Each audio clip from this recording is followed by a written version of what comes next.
Traders Weekend. In dieser Woche nicht einfach nur ein Wochenende, sondern eine ganze Woche, die wir uns hier Zeit nehmen, und zwar auf dem Web Summit in Lissabon. Wir machen ein kleines Special, unseren Podcast Summit, rund um dieses Technologie-Event, die größte Technologiemesse der Welt mit über 71.000 Teilnehmern, unter anderem halt auch aus der Ukraine. Und das stellt natürlich manchen vor Fragen, weil wir alle wissen, wie die prekäre Situation in der Ukraine ist. Es ist ein Krieg in Europa und trotzdem schaffen es die Firmen hierher. Es sind über 70 Startups aus der Ukraine hier in Lissabon. Sie stellen aus, sie wollen zeigen, wie innovativ sie sind. Eine Firma davon ist 3x4. Das ist die Firma, für die Artur Kachur arbeitet, der bei mir ist. Hello Arthur, nice to have you here. Hello, nice to meet you. Arthur, quick question, how did you make it here?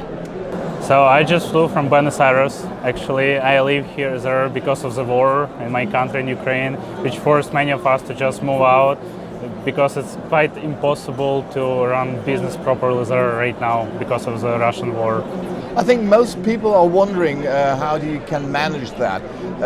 Fighting for your country in the first place, but also being innovative. The Ukraine was renowned for the technological skills you people have, the innovation, the innovation mind, just to say it like this. How do you manage both? I think one inspires the other. You know, we were always innovative in Ukraine. We always have, I think, the best engineers in the world that work in top IT companies and create products that everyone knows, like Grammarly, like Preply, like something else. But now, as the war started, we only stimulate to do more because we see the impact that the technology can make to help us win, to help us fight. If you heard the First Lady speaking yesterday and before that about how she inspired everyone to just do technology and help Ukraine to win. So I would say that innovation comes from our inner desire to help Ukraine, and this helps us to move forward, to create products that will help our army, like some military technology or IT technology, cybersecurity. There is a lot people like us, the innovators, can do to help Ukraine on our front line, not on the battlefield. But this is basically our battlefield. So, and what actually are you doing? Yes. You told me you started your company right in February when the war started. So what actually are you doing? So we're doing the Web3 fundraising for non-profits, and right now we're doing this in Ukraine to help Ukraine. So basically it's like we utilize the blockchain and Web3 to help people fundraise for the various causes.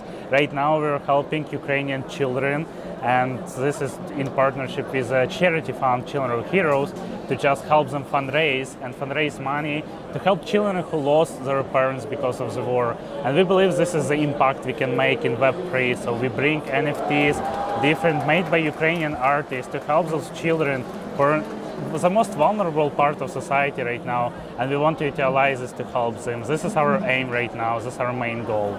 So this is your goal, but how does it work? How could I imagine that? So it's like very simple. When you go and you donate money, you receive nothing. You just receive like a thank you letter usually. In our case, we want to say that you can help people, but you can help it in a different way, in a more game way, you know, gamify the donation. By buying the NFTs, you receive this unique piece of art made by Ukrainian artists, as this will be your like proof of your support to Ukraine. And then potentially when someone else will go and want to buy this NFT from you, it will create a movement, a community around supporting Ukraine, supporting the cause. So we want to utilize this new Web3 technology to bring people closer to help these different causes. It doesn't mean that we want to stop on Ukraine, but Ukraine is the most important part right now for us. We all hope the war in Ukraine will end as soon as possible, better today than tomorrow.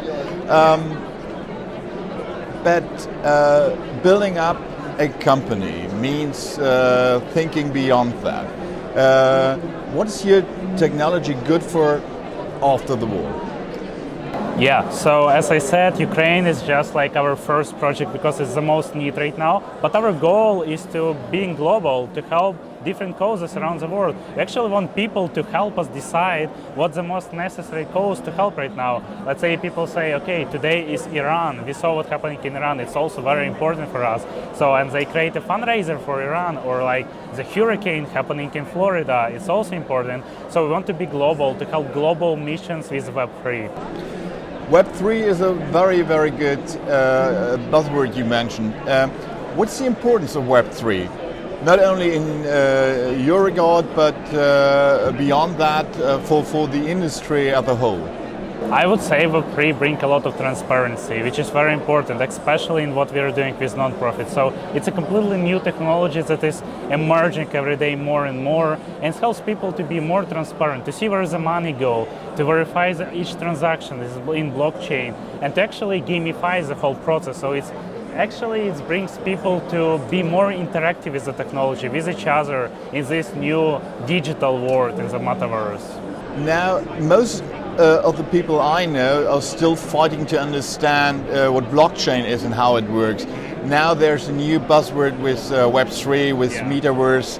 The people are still fighting, as I said, to understand blockchain. What is Web3 and what's the difference to what we know right now?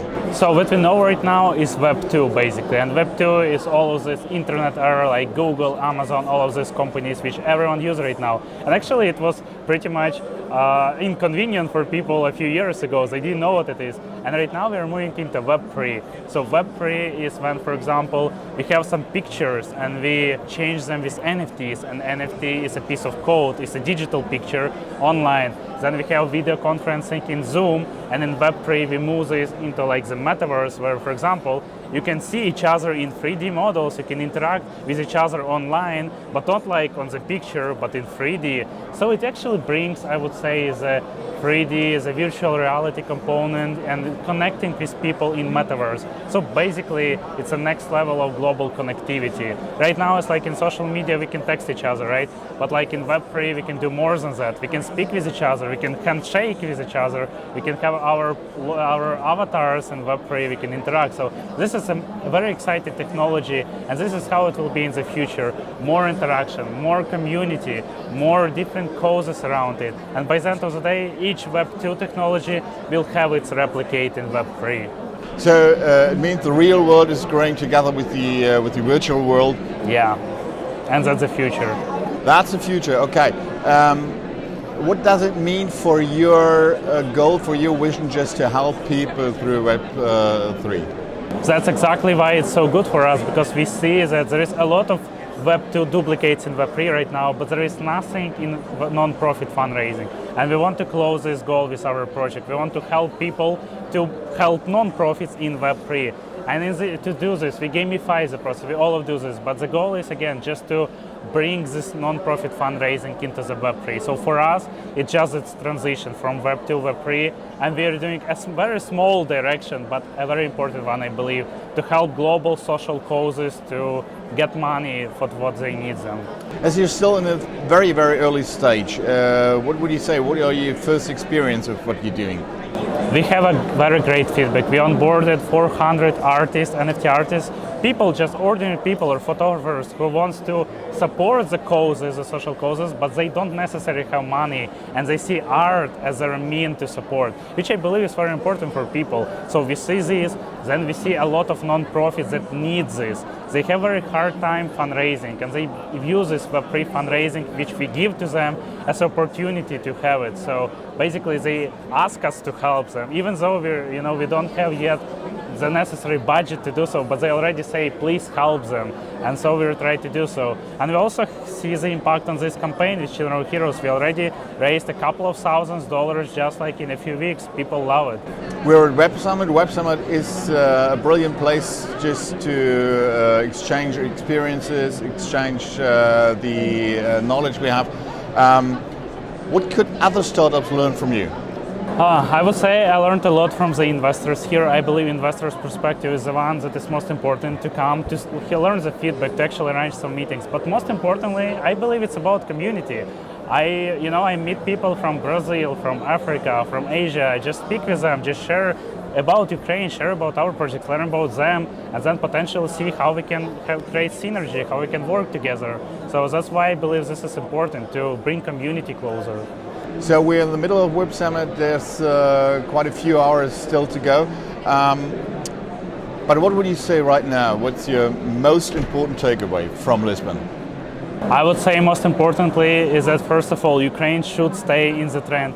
It doesn't matter how much time passes, people should remember about it. And secondly, technology is our future. So people need to learn about this because it is our future. Doesn't matter if you're a Web 2 user right now.